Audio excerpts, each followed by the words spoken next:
Hello दोस्तों, let's crack it में आप लोगों का स्वागत है। और आज है 12 दिसंबर 2021 और द हिंदू का साइंस एंड टेक का पेज आप लोगों के सामने। थोड़ी थोड़ी न्यूज़ यहाँ पर सही है, एक एक दो दो पॉइंट हर न्यूज़ से निकलते हैं, तो उन सभी को यहाँ पर देखने की कोशिश करेंगे। चलिए पहले न्यूज़ की तरफ चलते हैं। पहला न्यूज़ आपके पास ये रहा और इस न्यूज़ के अंदर लिखा हुआ है सिंगल सेक्स लिटर्स। इसका क्या मतलब है? इसके अंदर आप टर्म देख रहे होंगे क्रिस्पर कैस9 टूल। इसके बारे में हम फिलहाल डिस्कस नहीं करेंगे क्योंकि कई बार डिस्कस किया जा चुका है। दूसरा, इस आर्टिकल के अंदर से इथिक्स वर्सेस अनएथिक्स की चीज़ें निकलती हैं, उनको भी डिस्कस नहीं करेंगे। तो फिर डिस्कस क्या करेंगे? देखिए, एक स्टडी पब्लिश हुई है, इसका नाम है नेचर कम्युनिकेशन के अंदर। और हम लोग क्या कर रहे हैं, जैसे कभी कभी साइंटिफिक एक्सपेरिमेंट्स के अंदर आपको आपको पता हो तो माउस की यहाँ पर ज़रूरत पड़ती है एक्सपेरिमेंट करने के लिए, और अगर फीमेल की ज़रूरत हो तो आपको माइस की ज़रूरत यहाँ पर पड़ती है। ओके, तो इधर मेल चाहिए होता है या फिर फीमेल एनिमल की ज़रूरत पड़ती है। साइंटिफिक रिसर्च हो या फिर कभी कभी फार्मिंग मेथड्स के दौरान एक्सपेरिमेंट वगैरह करने के लिए इन चीज़ों की ज़रूरत पड़ती है। अभी जो नेचुरल फिनोमिना है आपका रिप्रोडक्शन का, उसमें नहीं पता कि मेल यहाँ पर होगा या फीमेल यहाँ पर होगी। तो अगर आपको मेल चाहिए और हो फीमेल गई तो आपको उसको मारना पड़ता है। देखिए, this means in a common practice for animals, जैसा कि अभी ट्रेडिशनली होता है, एन अनरिक्वायर्ड सेक्स। अगर आपको मेल एनिमल चाहिए, आपको मेल एनिमल चाहिए साइंटिफिक रिसर्च के लिए, और फीमेल एनिमल यहाँ पर हो गया, तो उसको मारना पड़ता है after the birth, called after birth. Okay, तो यहाँ पर एक मेथड यहाँ पर डेवलप किया गया है। इस मेथड के हिसाब से आप देखें कि अगर आपको जो भी साइंटिफिक रिसर्च के अंदर जिस भी सेक्स का यहाँ पर आपको एनिमल चाहिए, वो मेल हो या फिर वो फीमेल हो, तो आप उसी तरीके का डेवलप कर पाओगे by using this tool CRISPR Cas nine gene editing tool. Okay, तो इस एनिमल फीमेल चाहिए तो फीमेल ओनली और मेल चाहिए तो मेन ओनली टूल यहाँ पर आप डेवलप कर सकते हो। उसके जीन में आप उस हिसाब से चेंज कर दीजिए, और उस जीन में चेंज करने के बाद आपको जैसा ही आपका डिज़ायर्ड या मेल या फीमेल आपको मिल जाता है, तो आपका ये टूल जो है वो सक्सेसफुल होगा। ओके, तो आपकी स्टडी इसी चीज़ के ऊपर हुई है कि अनडिज़ायर्ड सेक्स यहाँ पर आपको नहीं मिलना चाहिए, या फिर अनरिक्वायर्ड जो मेल है या फीमेल है वो आपको नहीं मिलनी चाहिए। जिस चीज़ पर आप एक्सपेरिमेंट कर रहे हो, मेल अगर आपको एनिमल चाहिए तो वही आपको मिल जाए। ओके, तो इस चीज़ के ऊपर यहाँ पर हुई है कि show that only the desired sex could grow further. Alright, तो इस चीज़ की बात यहाँ पर चल रही है कि ये एक्सपेरिमेंट इस तरीके से किए जाएं। फॉर एग्जाम्पल, लेबोरेटरी रिसर्च जब आप करते हो इनटू मेल और female reproduction requires only animals of the sex being studies. जिस तरीके के आप मेल को स्टडी कर रहे हो तो आपको माउस चाहिए, फीमेल को स्टडी कर रहे हो तो माइस चाहिए, लेकिन ये सब आपके हाथ में तो है नहीं। ओके, तो अगर माउस चाहिए और माइस हुई तो आपको उसको मारना पड़ता है, और अगर माइस चाहिए माउस हुआ तो फिर आपको उसको मारना पड़ता है। ओके, तो क्यों ना जो चाहिए उसको ही यहाँ पर बनाया जाए, और इसमें हमारी ये टेक्नोलॉजी क्रिस्पर कैस9 टूल के ज़रिए हमने ये स्टडी हासिल की है, और अब यही एनिमल आप जो है वो प्रोड्यूस कर पाओगे साइंटिफिक एक्सपेरिमेंट के लिए, रिसर्च के लिए, जो कि ज़रूरत के बेस पर है। ओके, तो ये स्टडी यहाँ पर हुई। दूसरा article about singing words. Article के अंदर से कोई भी चीज़ें काम की नहीं निकलती, बट बहुत सारे सिंगिंग वर्ड्स ऐसे हैं जिनको यूज़ किया जाता है in the singing contest. Okay, जैसे आप देखो कि सिंगिंग के कॉन्टेस्ट वगैरह होते हैं, उन सभी में वर्ड्स को यहाँ पर यूज़ किया जाता है। फॉर एग्जांपल, वाइट रम्ड शमा है, ब्राउन हेडेड बारबेट है, या फिर ऑरेंज हेडेड थ्रूश है। ये कुछ ऐसी बर्ड्स हैं, पॉपुलर स्पीसीज़ हैं, जो कि सिंगिंग कॉन्टेस्ट में यूज़ की जाती हैं, स्पेशली इन सिंगापुर और थाईलैंड। इस तरीके से ये काम यहाँ पर होता है। ओके, तो 22 कंट्रीज़ में इस तरीके का आपका प्रोविज़न है कि सिंगिंग कॉन्टेस्ट में वर्ड्स को यहाँ पर यूज़ किया जाता है, और वहाँ पर अवार्ड वगैरह भी दिए जाते हैं। कहने का मतलब ये है कि आप जब सिंगिंग बर्ड्स का यूज़ यहाँ पर करते हो कॉन्टेस्ट के दौरान, तब उनकी पॉपुलेशन में डिक्लाइन देखने के लिए मिल रहा है। हालांकि ये कोई बड़ा कोज नहीं है, लेकिन कोज यहाँ पर है। ओके, तो इस प्रैक्टिस के ज़रिए decline of number of species आपको देखने के लिए मिलता है। इतना आपका आर्टिकल यहाँ पर था कि आपको इस सिंगिंग कॉन्टेस्ट को यहाँ पर बंद करना पड़ेगा। इस तरीके से आप यहाँ पर पूरा इंतज़ाम करते हो सिंगिंग कॉन्टेस्ट को कराने का। ऑलराइट, तो इस चीज़ का ध्यान रखेंगे।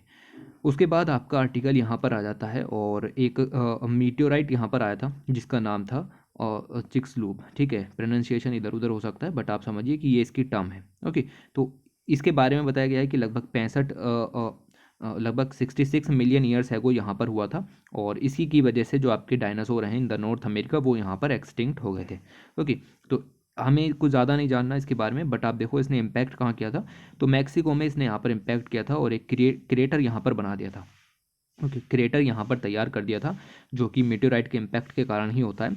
और राइट, और उस क्रेटर का नाम भी आपका इसी मीटेओराइट के नाम पर रखा गया था। ऑलराइट। तो इसके कहने का मतलब ये है कि डायनासोर 75% तक ख़त्म हो गए थे इस क्रेटर के इम्पैक्ट से। ऑलराइट, तो इतना आपको यहाँ से पता होना चाहिए था। The Chicxulub impact crater and North America as it looked in 65 million years ago. Okay, तो इस तरीके का इम्पैक्ट यहाँ पर पड़ा। उसके बाद आपकी ये न्यूज़ आ जाती है और इस न्यूज़ के अंदर लिखा हुआ है कि how the idea of vaccine protection change in 1 year. अभी हमने दिसंबर में सारी की सारी वैक्सीन्स यहाँ पर लॉन्च की।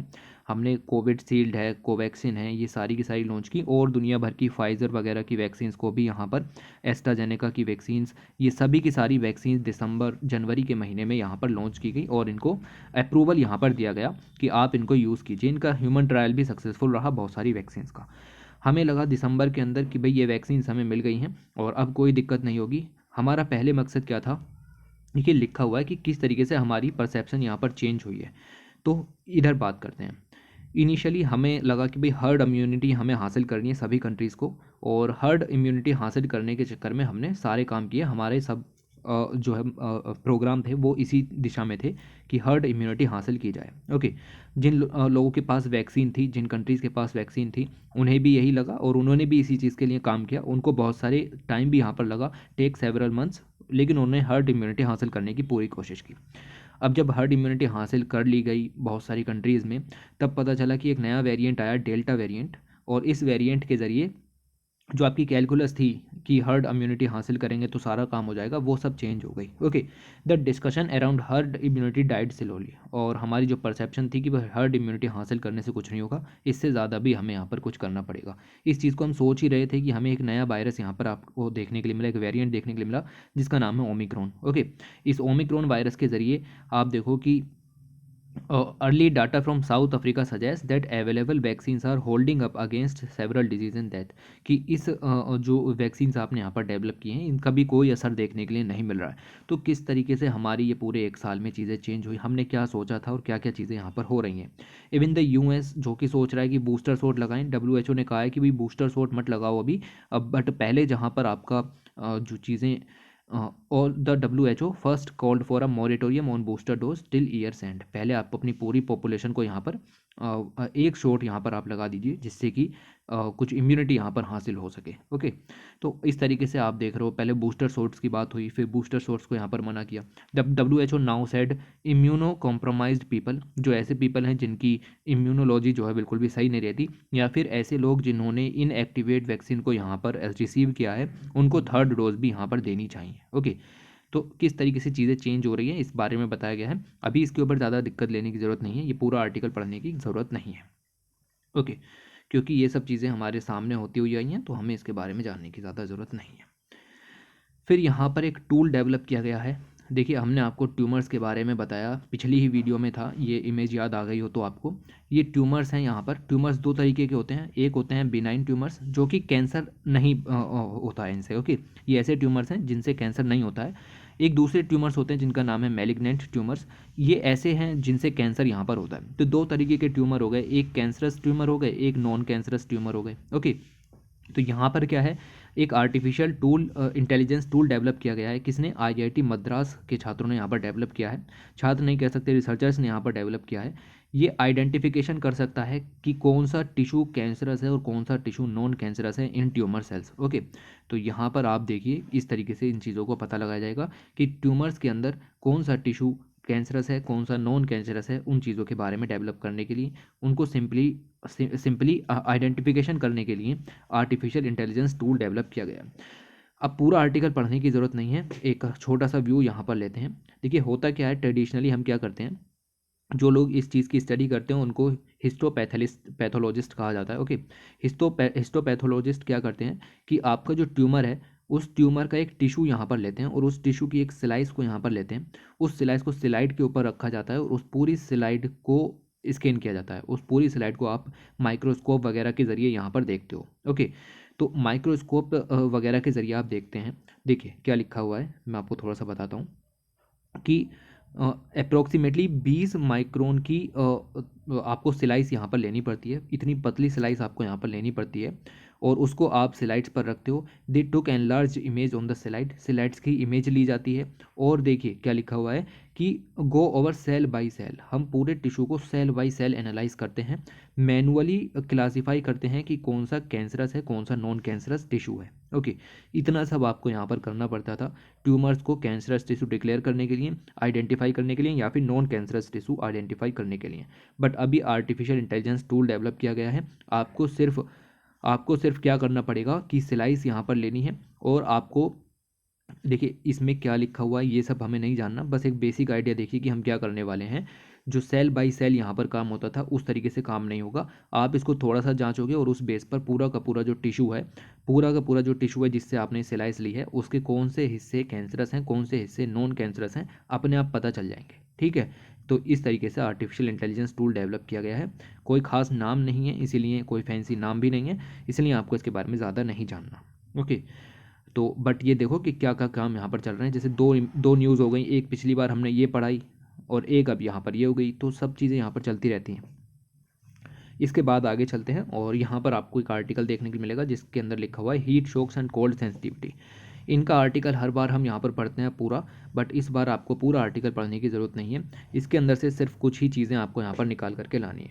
लाइक आप यहाँ पर देखें, डीएनए आपको पता है क्या होता है, न्यूक्लियोटाइड्स की एक लीनियर चेन होती है, और इस लीनियर चेन्स के जब हम कुछ सर्टेन पोर्शंस लेते हैं और जब उनको ट्रांसक्राइब करते हैं तो हमें मिलता है mRNA। ओके, लीनियर mRNA हमको यहाँ पर मिलता है। द मैसेज जो कि आरएनए के अंदर में यहाँ पर होता है, जब भी तो इसके आगे mRNA लगा। Okay, is translated into strings of amino acid, proteins के रूप में यहाँ पर ये वर्क करता है। Proteins need to take a precise 3 dimensional shape जिससे कि वो सीधे फंक्शनल एंटिटी तक यहाँ पर पहुँच पाए।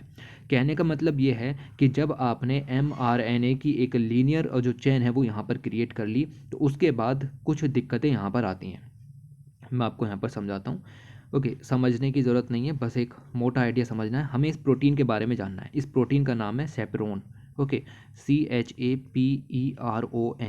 ओके, अब इसको किसी भी तरीके से प्रोनाउंस कीजिए, कोई फ़र्क नहीं पड़ता। ये एक प्रोटीन है। ये प्रोटीन क्या करती है, जितने भी अनफोल्डेड तरीके की चेन्स होती हैं, उन सारी प्रोटीन की चेन्स ऑब्वियसली, ठीक है, प्रोटीन्स की जितनी भी अनफोल्डेड तरीके की चेन्स होती हैं उन सभी को एक फोल्डेड फ्रेम में यहाँ पर तैयार कर देती है, जिससे उसका जो यूज़ है वो सिंप्लीफाई हो जाता है। ओके, तो आपको सिर्फ याद रखना है कि शेफरोन जो नाम की आपकी प्रोटीन है, ये क्या करती है, जितने भी आपके ऐसे प्रोटीन चेन्स हैं जो कि अनफोल्डेड हैं उनको फोल्डेड में कन्वर्ट कर देती है। बस इतना आपको यहाँ पर पढ़ना था। इस प्रोटीन के बारे में आपको यहाँ पर पता होना चाहिए था। A special bunch of proteins called monocellular chaperones assist in correcting folding the protein. तो ये प्रोटीन्स को फोल्ड करने का काम यहाँ पर करती हैं। बायोलॉजी में इनका भारी मात्रा में यूज़ होता है, बट फिर से कहूँगा याद रखने की ज़रूरत नहीं है। अगर चैपरोन्स यहाँ पर नहीं हुए तो न्यूली सिंथेसाइज जो प्रोटीन्स यहाँ पर होंगे would become a tangled mess, तो ये मैस बन जाएंगे और इनसोल्यूबल एग्रीगेट्स हो जाएंगे, फिर आप इनको यूज़ नहीं कर सकते। तो इस तरीके के हो जाएंगे, इस तरीके के नहीं, इनको एक पैटर्न में फोल्ड करना होता है जैसे यहाँ पर आपको दिया गया है। ओके, तो इतना आपको यहाँ से पढ़ना था। बाकी देखो इससे आगे ना तो मेरी समझ में कुछ आने वाला है, ना ही आपकी समझ में, ना ही यूपीएससी की समझ में। ठीक है, इतना आपको पढ़ना था, बात खत्म हो गई। इसके बाद या एक और आर्टिकल यहाँ पर है, galaxy with no dark matter. देखिए जब हम एक गैलेक्सी को देखते हैं, अभी तक हमें ऐसा नहीं पता था, हमारे पास जितनी भी नॉन गैलेक्सीज थी उन सभी के अंदर डार्क मैटर यहाँ पर फाउंड होता था। डार्क मैटर बेसिकली कुछ नहीं होता। डार्क मैटर को डार्क इसलिए कहा जाता है क्योंकि आपका ये जो मैटर है ये इलेक्ट्रोमैग्नेटिक फील्ड के साथ इंटरेक्ट नहीं करता। अगर इलेक्ट्रोमैग्नेटिक फील्ड के साथ इंटरेक्ट कर रहे हैं तो वो लाइट को एब्जॉर्ब करेगा, इलेक्ट्रोमैग्नेटिक रेडिएशंस को एब्जॉर्ब करेगा, रिफ्लेक्ट करेगा, इमिट करेगा, जिसकी वजह से वहाँ पर कुछ कलर होगा। लेकिन वहाँ पर कुछ कलर नहीं है, इसका मतलब ये है कि डार्क मैटर आपका इलेक्ट्रोमैग्नेटिक फील्ड से इंटरेक्ट नहीं कर रहा है, और इसीलिए हम इसको डार्क कहते हैं। ओके, आपकी किसी भी गैलेक्सी का लगभग 80% से लेकर के 85% तक जो मैटर होता है वो डार्क मैटर ही यहाँ पर होता है। ओके, और ये जो गैलेक्सी नई यहाँ पर मिली है इसका नाम है AGC 11490 ओके, ये गैलेक्सी यहाँ पर मिली है। इस गैलेक्सी के अंदर डार्क मैटर है ही नहीं। मतलब क्या है, मतलब इसके अंदर जो भी मैटर है वो किसी न किसी इलेक्ट्रोमैग्नेटिक फील्ड से इंटरेक्ट कर रहा है, लाइट को एब्जॉर्ब कर रहा है, रिफ्लेक्ट कर रहा है और इमिट कर रहा है, जिसकी वजह से वो डार्क नहीं है। तो ये एक इमेज है, यहाँ पर देख सकते हैं कि this weird Galaxy is missing all of its dark matter, scientist can not explain it. तो हम कैसे एक्सप्लेन करें, ठीक है, इसको एक्सप्लेन अभी नहीं किया गया है, बट इस तरीके की आपको गैलेक्सीज मिली हैं। उसके बाद यहाँ पर मिस्ट्री इन मीटियोरॉइड्स देखने के लिए मिला, और आपके जो मीटियोरॉइड्स यहाँ पर अर्थ पर देखने के लिए मिले हैं उनके अंदर जो गिलास है, बीड्स ऑफ ग्लासेस देखने के लिए मिले हैं। ओके, कभी कभी आपको देखने के लिए मिलेगा कि यहाँ पर आपको जो गिलास जैसे पार्टिकल्स इस मीटियोरॉइड्स के अंदर में देखने के लिए मिल जाएंगे, तो उससे हमें काफ़ी इन्फॉर्मेशन पता लगती है। किस तरीके की इन्फॉर्मेशन, यहाँ पर आप देख सकते हैं लिखा हुआ है कि अर्ली सोलर सिस्टम किस तरीके से यहाँ पर बना, उस सब के बारे में हमें जानने के लिए चीज़ें मिलती हैं, और यूनिवर्स की संरचना के बारे में भी हमें काफ़ी कुछ जानने के लिए मिलता है। एक और इम्पॉर्टेंट पॉइंट प्रीलिम्स के हिसाब से यहाँ पर दिया गया है, गौर फरमाइएगा, ये वाला पैसेज आपको यहाँ पर देखना है। द वीड ऑफ गिलास inside these meteoroids, in meteoroids के अंदर जो भी गिलास के बीड्स यहाँ पर होते हैं, ओके, इनको क्या कहते हैं, इनको कहते हैं कॉन्ड्रूल्स। ओके, CHONDRULES, इस टर्म को थोड़ा सा याद रखिएगा कि व्हाट इज़ कॉन्ड्रूल्स। ओके, तो ये आपके जो गिलास के बीट्स होते हैं मीटियोरॉइड्स के अंदर, उनको यहाँ पर कहा जाता है, और इसके वजह से हमें यहाँ पर पता लगता है कि आपका सोलर सिस्टम किस तरीके से फॉर्म हुआ, वगैरह वगैरह चीज़ें। ओके, तो बस इस आर्टिकल से आपको इस टर्म को यहाँ पर समझना था। ये आर्टिकल आपको यहाँ पर ख़त्म हुआ, पूरा का पूरा जो एनालिसिस था वो यहाँ पर पूरा हुआ। ये आपको डार्क मैटर के बिना गैलेक्सी मिली है, इसमें आपको शेपरॉन के बारे में पता होना चाहिए था कि क्या होता है, इसमें आपको ट्यूमर्स के बारे में पता लगा, और इसमें आपको कैंसरस इशूज़ के बारे में पता लगा, और ये कुछ खास आर्टिकल नहीं था, इसलिए इसको इतना ही समझो जितना है।